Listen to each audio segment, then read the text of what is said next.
നമസ്കാരം. ടിറ്റാര റീഡിംഗ് മലയാളത്തിലേക്ക് എല്ലാവർക്കും സ്വാഗതം. ഇന്ന് നമ്മൾ നോക്കാൻ പോകുന്നത് ഒരു ക്വിക്ക് റീഡിംഗ് ആണ്. നമുക്ക് നോക്കാം. നിങ്ങൾക്ക് മുന്നോട്ടുള്ള യൂണിവേഴ്സ് നൽകുന്ന ഒരു മെസ്സേജ് എന്താണെന്നാണ് നമ്മൾ നോക്കുന്നത്. നമുക്ക് നോക്കാം.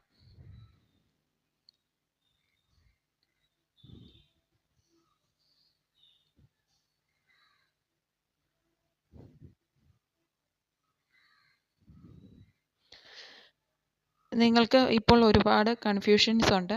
ഒരുപാട് ചോയ്സ് നിങ്ങളുടെ മുന്നിലുണ്ട്. അതിലേത് തിരഞ്ഞെടുക്കണം, എങ്ങനെ ആവണമെന്ന് നിങ്ങൾക്കൊരു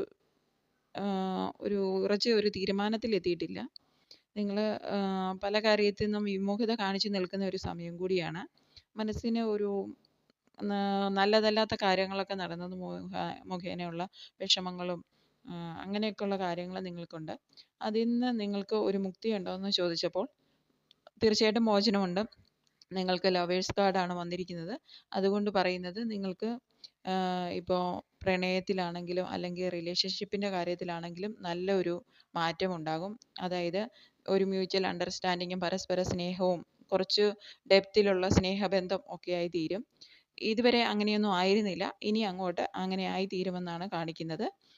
അതുപോലെ തന്നെ ജോലിയിലാണെങ്കിലും ഒരു സ്ഥിരത ഇല്ലാതിരുന്നവർക്ക് അല്ലെങ്കിൽ അത് ഒരു പുതിയ ജോലി തിരഞ്ഞെടുക്കുന്നവർക്ക് അത് തിരഞ്ഞെടുക്കാനും അതിൽ നല്ല ഉത്സാഹവും ഉണർവോടെ പ്രവർത്തിച്ച് നല്ല നേട്ടങ്ങൾ ഉണ്ടാക്കാനും സാധിക്കും. ഇപ്പോൾ നിൽക്കുന്ന ഈ മാനസികാവസ്ഥയിൽ നിന്ന് ഒരുപാട് ചേഞ്ച് വരും എന്നാണ് യൂണിവേഴ്സ് നിങ്ങളോട് പറയുന്നത്. പാർട്ണർഷിപ്പ് മുഖേനയുള്ള കാര്യങ്ങളൊക്കെ നിങ്ങൾക്ക് നല്ല രീതിയിൽ നടക്കും. ബിസിനസ്സിലാണെങ്കിലും ജോലിയിലാണെങ്കിലും മറ്റൊരാളെ സഹായിച്ചാണെങ്കിലും നിങ്ങൾക്ക് മുന്നോട്ട് നല്ല രീതിക്കൊരു പുതിയ ഒരു നല്ല നേട്ടങ്ങളോടെ മുന്നോട്ട് പോകാനായിട്ട് സാധിക്കും. നല്ല മാറ്റങ്ങൾ ജീവിതത്തിന് വരും എന്നാണ് ഈ കാർഡ്സ് ഇവിടെ സൂചിപ്പിക്കുന്നത്. നിങ്ങൾക്ക് എൻ്റെ റീഡിംഗ് ഇഷ്ടമായെങ്കിൽ ലൈക്ക് ചെയ്യൂ, കമൻറ്റ് ചെയ്യൂ, സബ്സ്ക്രൈബ് ചെയ്യൂ. Thank you so much.